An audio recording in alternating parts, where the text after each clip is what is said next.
so they can watch the meeting. So bear with me. I'm going to turn on that recording now. All right, so let's go ahead and get started. So first of all, the final speech it's worth a lot of points. So it's pretty important. And I want to make sure you guys are feeling good going into it. So first, let's look at what that looks like. So the length of that speech is 6 to 8 minutes. You must have 4 oral citations in the speech.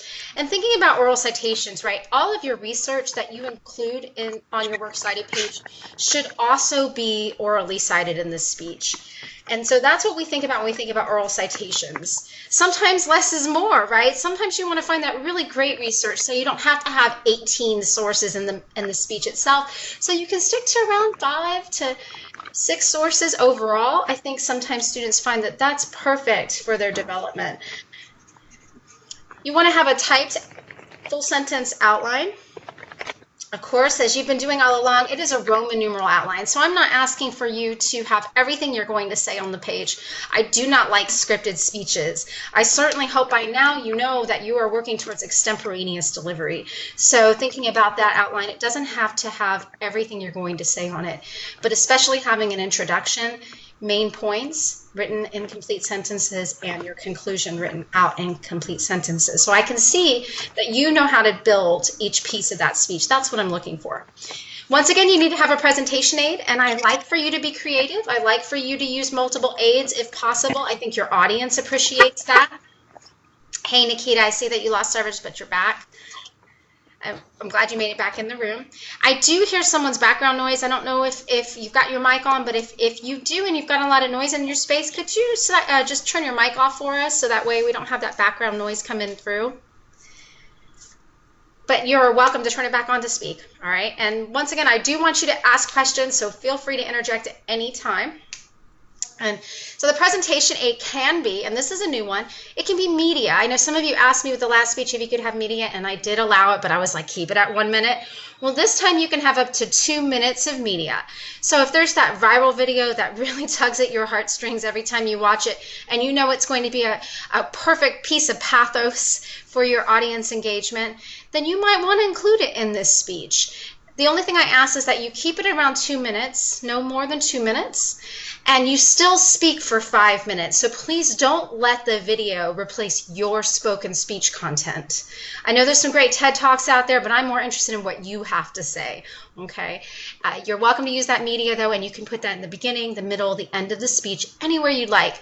And I know some people are really clever with how they do use their home to give their speeches, and so you can always run that line of a smart TV from your computer so that you can show that video, or sometimes smart TVs allow you to have YouTube on it. I know I have a smart TV here that has access to YouTube, so that makes it pretty easy. And then finally, and this is the fun piece, the piece that I think really brought you here today, is that you must use one of the patterns of arrangement that I've been sharing with you and persuasive development in the lecture notes, and the text has gone over pretty thoroughly as well. Now, I do want you to know we're going to look at motivated sequence, comparative advantage, refutation, and problem cause effect solution. If you're not familiar with comparative advantage and refutation, that's called the direct method in the textbook. So if you've been keeping up with the reading, you've probably read it as the direct method. Any questions so far? All right, and this is a resource that's in this week's module, but I will provide this to you if you need it. And please feel free to interject any questions as we go. So we're going to look at these different strategies of persuasive development. And when I say persuasive development, we're talking about outline design. Now, the cool thing about outline design is that these persuasive designs are meant to incorporate Aristotle's traditional approach. We see the treatise of rhetoric, right, where we have logos, which is reason, right? We're reasonable. We make sense to the audience. We call this logic, right? It's the root word of logic. Ethos, which many of you have noted in a lot of your written discussions or in your essays, ethos being credibility, particularly speaker credibility, right? You're not going to be persuaded by someone you don't trust or someone who doesn't seem to really know what they're talking about or to be an expert or to be confident. So that's speaker credibility. So having the ethos developed in the message. And then finally, and this is a really big one, I think for most of us follow our hearts, right? And so we need to be moved emotionally as well as intellectually, and to feel connected, to feel compassionate, to feel joy, to feel hope. Those types of feelings that we have oftentimes from a meaningful message, that's pathos. And so speakers have to build that opportunity there into their message. And so all of these persuasive arrangements allow for us to have that kind of connection with our audience. And so I don't want you to look at it like, oh, I just got to learn this pattern. Okay, so it is a pattern. It does simplify the process, but it's really geared towards having persuasive value. You're plugging your own material into those pieces, and that's what makes it meaningful. So keep in mind, like, that's what this is about. So please don't lose the heart in it just because the design is there, okay? I don't want you to feel like that's what's happening. All right, so let's look at the very basic, right? The very basic or foundational development. We're looking at a problem solution pattern. Problem solution, I see a lot of TED Talks done like this. You present the problem and you present how we're going to solve it. Okay, and that's a really great way to explore a problem. It allows you the time to invest in that problem, and it allows you the time to invest in the solution. It's a basic starting point. So I'm going to change, this says, because poverty in Orlando is a major issue, organizations that fight poverty need support. That's a claim. We can see that as a claim, and we can see that as a preview of my points if I was going to present a basic problem solution structure. But I want to be more specific than that if I'm going to develop this speech. So I want to think a little bit more about my area and my focus. So because homelessness is an issue in the Claremont area, that's close to home for me, I live in Claremont, organizations like New Beginnings need our support. So if I was working with New Beginnings and I wanted to reach the community, that might be the way I would develop my message, or maybe even my informational materials that go out. So it doesn't always have to be spoken, it can be written material as well. So problem solution is a starting point for us. And when we think about problem solution, a lot of these patterns will begin there. Now, I'm not letting you use a problem solution structure, not for this speech. I want you to invest a little bit more into it.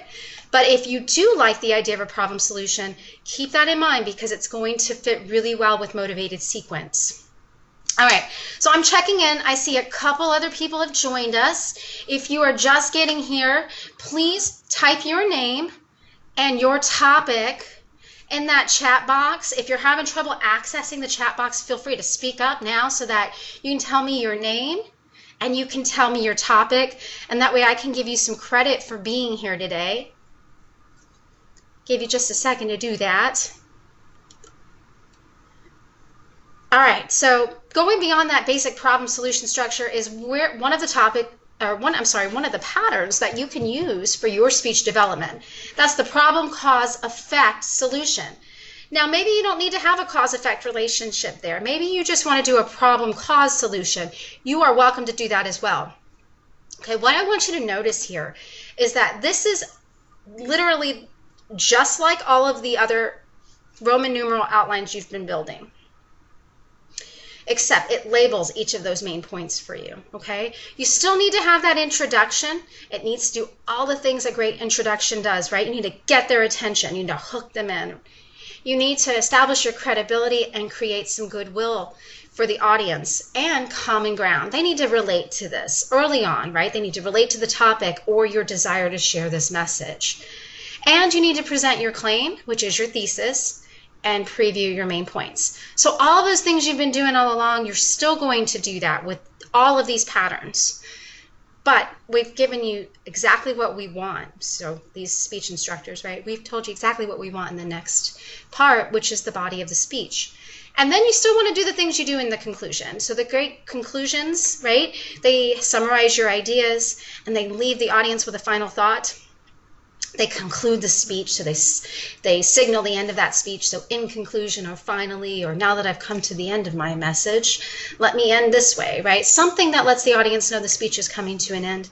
But here's the something that needs to come in a persuasive speech that you didn't need for the informative speech, and that's a call to action.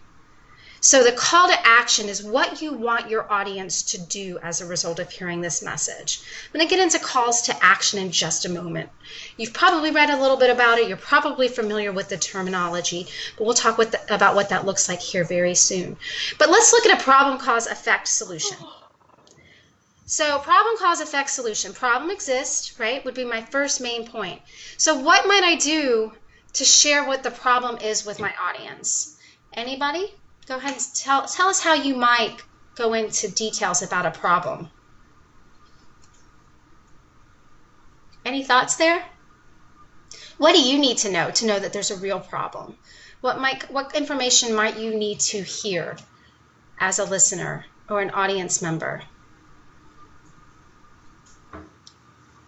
Statistics. Stephen says statistics, and absolutely. So when we think about statistics, and Olivia said statistics, you were both thinking the same thing at the same time. So we think about statistics, we're thinking about population. So who is impacted, right? And you might be thinking demographics.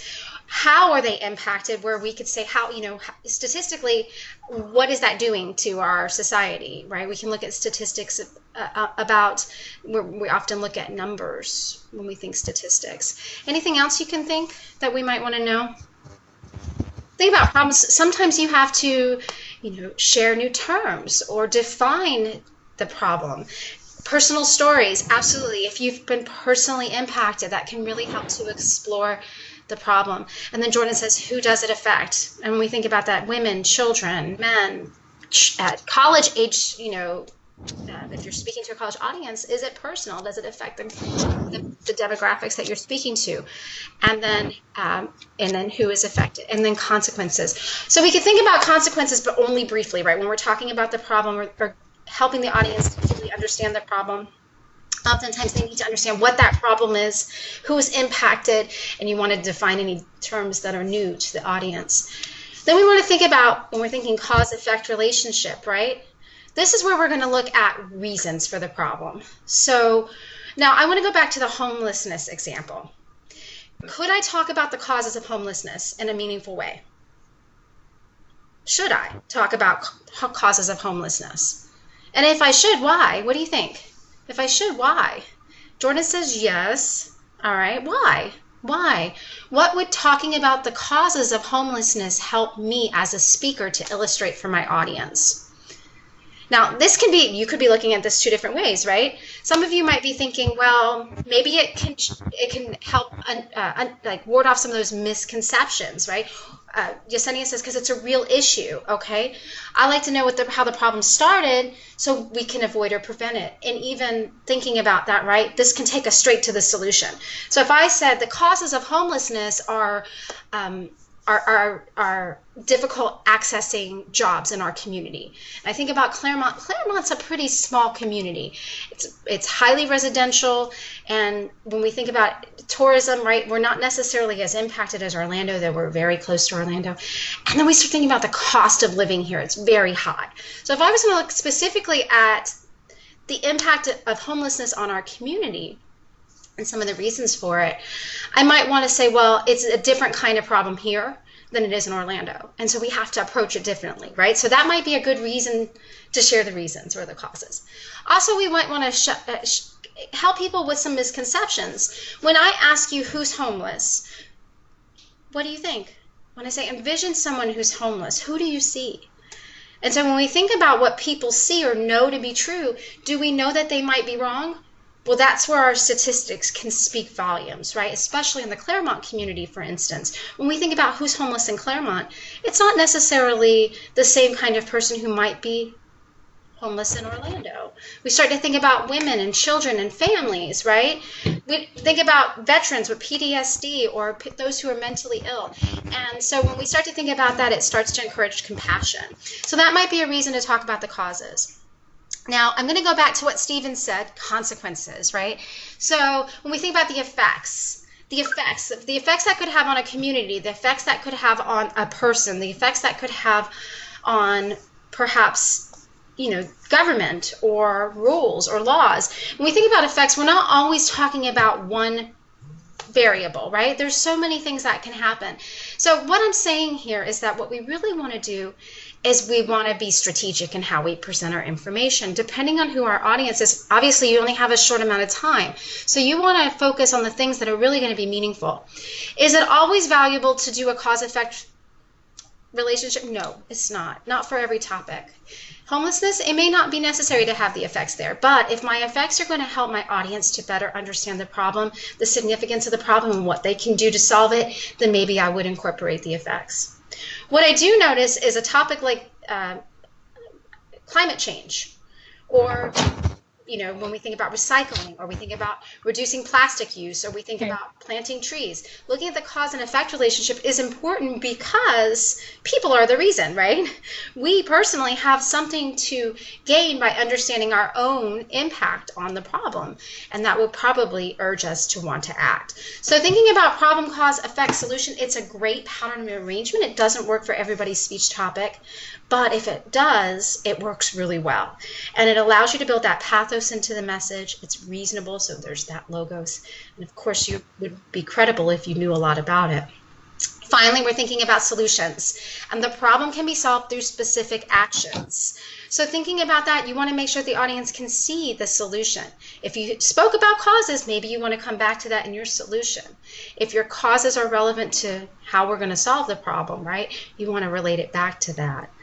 And you want to make sure it's something the audience can do. They can see their part in that. It's fine to talk about how the government can solve the problem, but if your call to action has nothing to do about how we're going to engage the government to do that, then you're not really showing us how we can be a part of the solution. So keep that in mind. That's the problem, cause, effect, solution pattern. Motivated sequence is by far my favorite on this list. I absolutely love it. Now I'm going to check in with you. How many of you already know your pattern that you're going to use for your speech? You've already decided that you're going to use problem, cause, solution, motivated sequence, refutation, or comparative advantage. Anybody who does know, just type in what pattern you're going to use. Okay, Olivia's using motivated sequence. Awesome. So for adoption laws, interesting. Now, Olivia, I would want to know more about adoption laws to help you use that pattern well.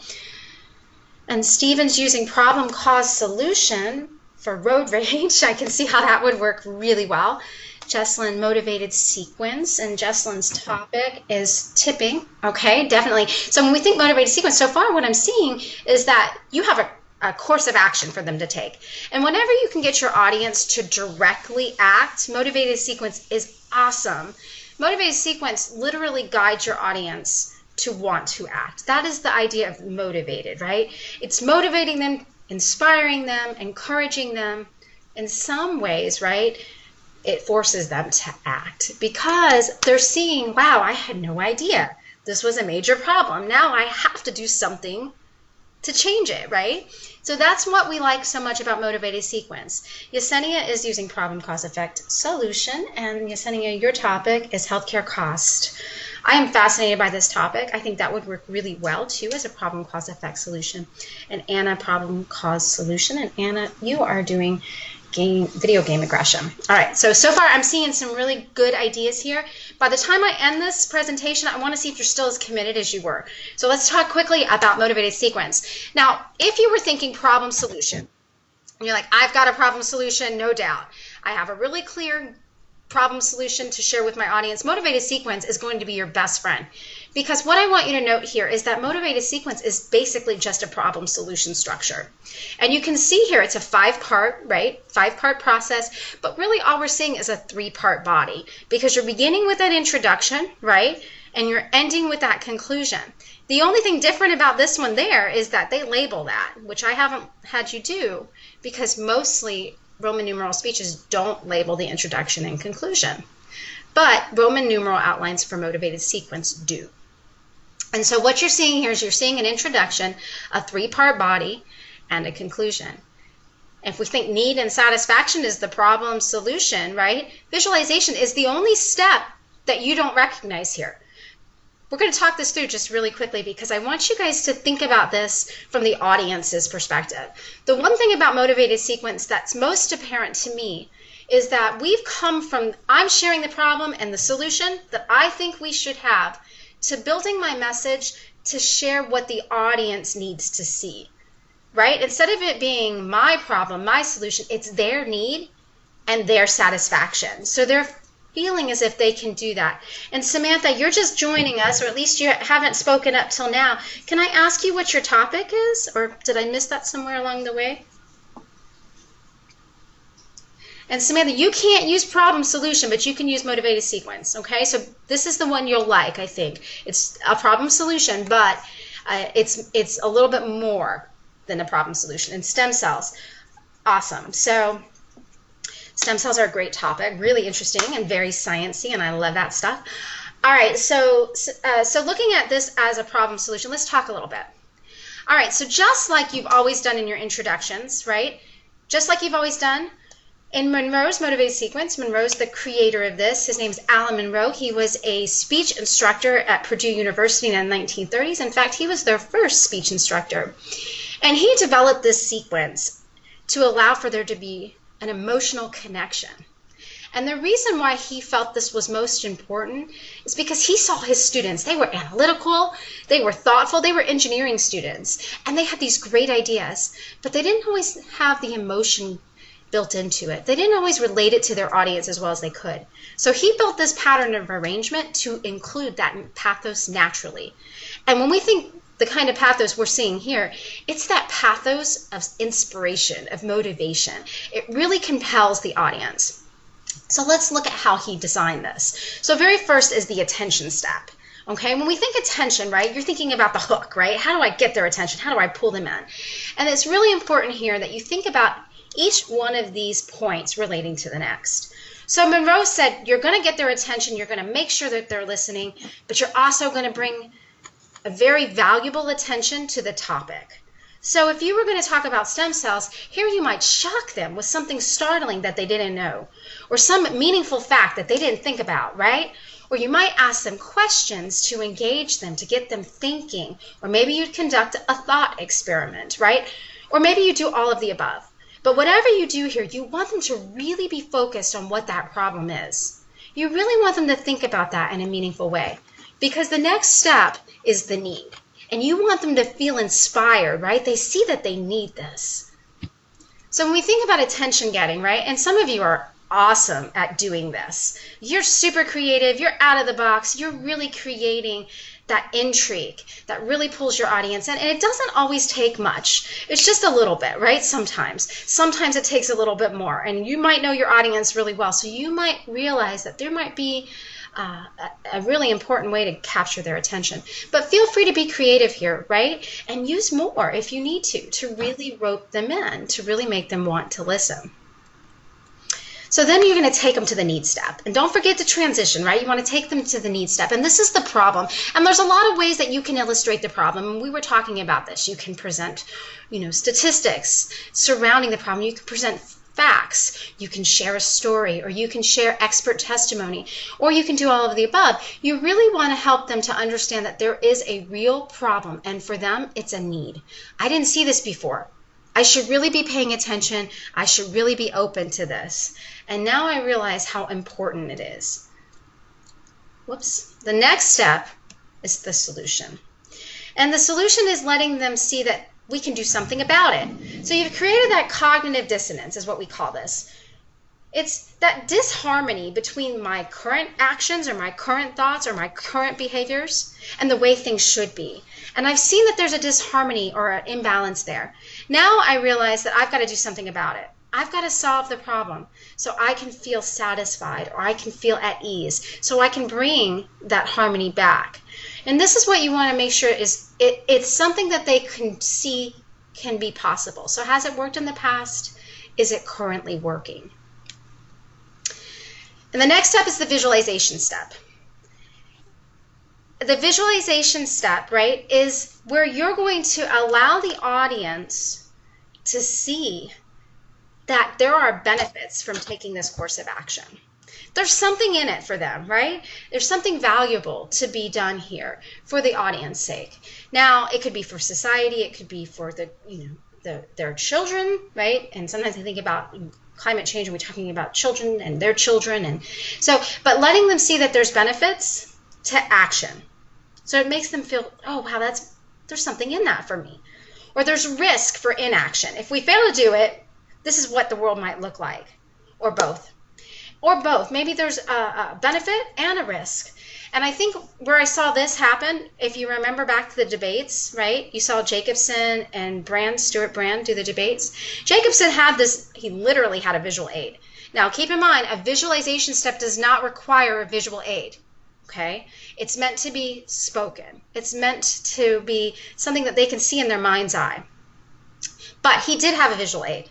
And he showed us how if we fail to act, you have this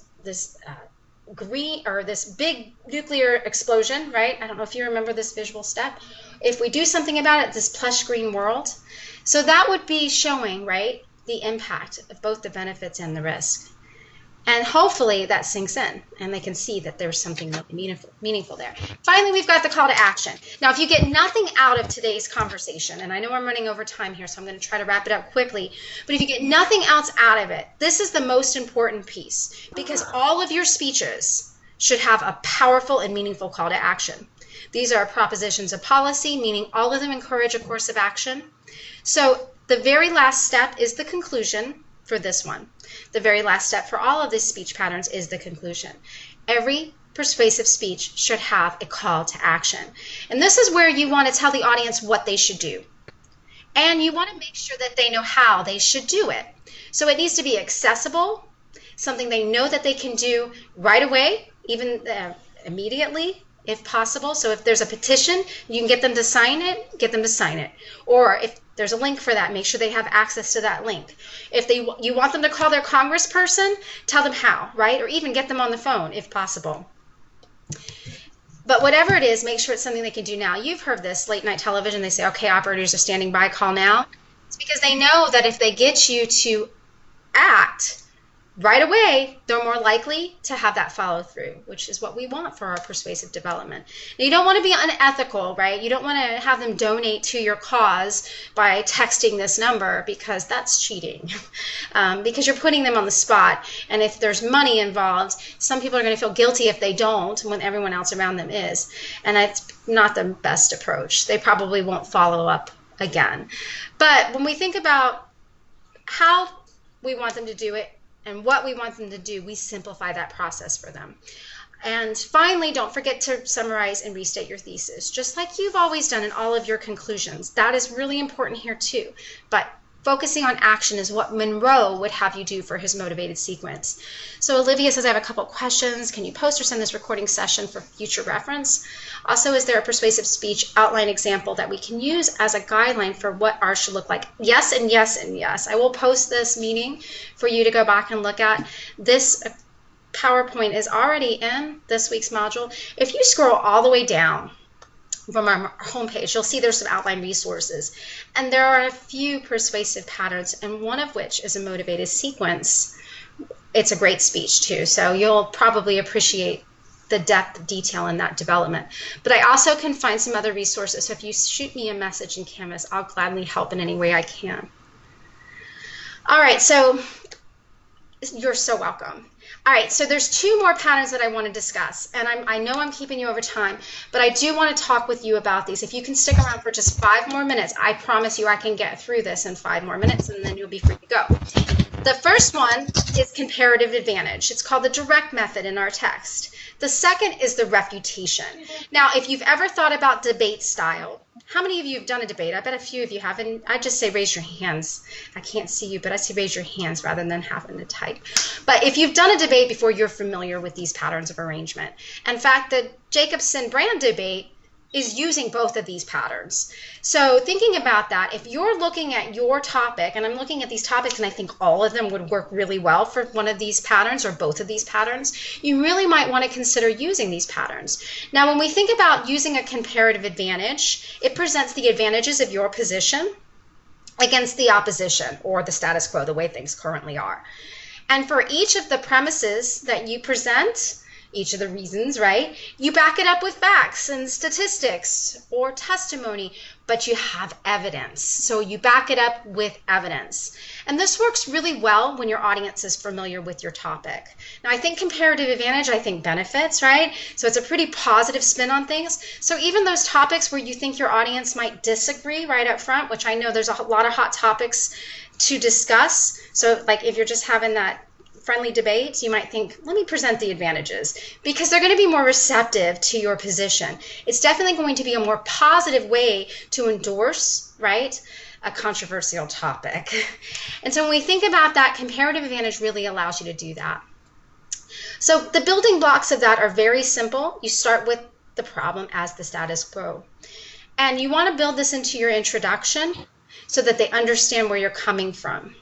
And you want to reveal your solution as if it's a claim, okay? And then finally, you'll build that into your complete introduction. So if I was to break this down into 1, 2, and 3 main points, and you can have 5 to 7 really, if you have just very simple premises, it might look something like this. Now, each one is going to present your premise, right? And each one is going to present the evidence that supports that. Keep in mind, if you're challenging your audience to change their minds, it might take more than one piece of evidence to do that. But this really simplifies the process for you, doesn't it? And don't forget to call them to action in the conclusion. Refutation is the opposite of comparative advantage. It's refuting or disputing the status quo or the opposition. And I saw this a lot in the Jacobson brand debates. In fact, they were refuting and disputing more than they were agreeing or presenting advantages of their position. And so refutation can be a really great way to maybe attack or challenge an argument that's well known, or where you feel, I've heard this a lot before, let me tell them why it's wrong, right? So refutation is a great way to dispute or oppose a position. Keep in mind, if you have a largely disagreeing audience, they may not be as receptive to this line of reasoning. It's going to take some really great evidence.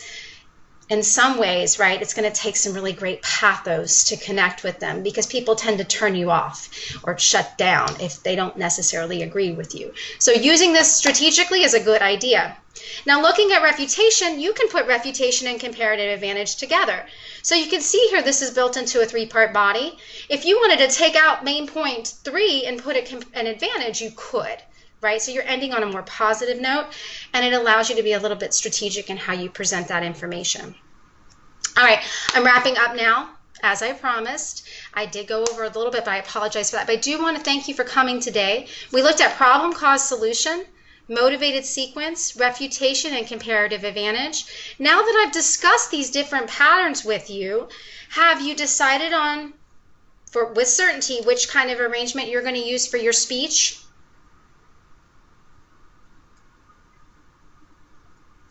Okay, Anna, what you doing? Are you going to stick with what you originally planned, or have you changed it? Because I think you might like a comparative advantage or a refutation, but that's just me. You don't have to. You can certainly go with the problem, cause, effect, solution. Jordan is doing drinking more water. Okay, and Jordan, I got to give you credit for being here today, so I'm going to write you down on my little sheet of paper here. Drinking more water is a definite need for most people, right? So I think it's an interesting topic. Of course, it's also health related, and so that's interesting too, that you can deal with health and well-being. Motivated sequence works. And Stephen, you're going to do problem, cause, solution. I think that'll be really, really good too. All right, and you're using the cause-effect relationship, Yesenia. And I like that, and I think that can be really valuable for healthcare costs, especially where people are concerned, right? There's definitely causes and effects there. All right, yes. All right, so for those of you who have shared with me what your topic is and you've told me your pattern arrangement, if you don't have any further questions, you are free to go.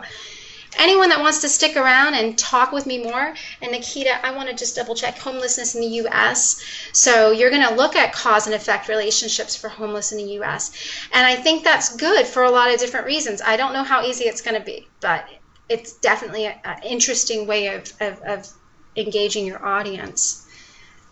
I do think causes are important. I think effects are difficult to to maybe encapsulate, but I think you can do it. I think you can do it.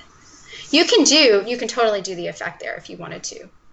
Because if we think about the effects, there's more compassion in that. Or if we think about the effects or consequences, where, you know, we can look at society's role they play in that.